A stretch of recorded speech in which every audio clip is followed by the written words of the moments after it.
তার মানে দিন যাবে আপনার ঝিনঝিন বারবার অবসবস বাড়তেই থাকবে। অর্থাৎ সঠিক সময়ে সঠিক নার্ভের চলেছেন। দর্শক, আপনাদের মাঝে অনেকে আছে যে পায়ে ঝিনঝিন ভারবার অবসবস গুরুত্ব দিচ্ছেন না, তাই না?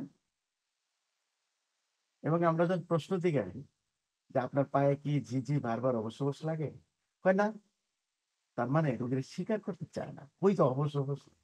মনে হয় তার জন্য অবশ হয়ে গেলে কেমন হলো না? স্বীকার করে না। একবার ভাবেন তো দর্শক, আপনার স্টেশনে ট্রেন যাবে 7:30 টায়। আপনি ঠিক 5 মিনিট পরে স্টেশনে গেলেন। ট্রেনটা কি পাবেন আদৌ? পাবেন না। ট্রেন আপনার জন্য অপেক্ষা করবে না। তার মানে যে কারণে আপনার নার্ভ কম্প্রেসড হওয়ার পরে ঝিনঝিন বারবার অবশ হলো, সঠিক সময়ে ডাক্তারের কাছে যাননি। চাইলেও তো ওই নার্ভটা একা একাই রিজেনারেট হবে না, হিলিংও হবে না। তার মানে দিন যাবে আপনার ঝিনঝিন বারবার অবশ বাড়তেই থাকবে। অর্থাৎ সঠিক সময়ে স্টেশনে থাকলে ট্রেনটা পাওয়া যেমন সহজ, সঠিক সময়ে সঠিক চিকিৎসা নেওয়ার জন্য এবং সঠিক সময়ে একজন ডাক্তার দেখানো অত্যাধিক জরুরি।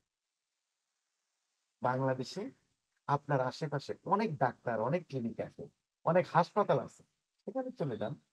সঠিক সময় সঠিক নার্ভের চিকিৎসা নিন। ধন্যবাদ।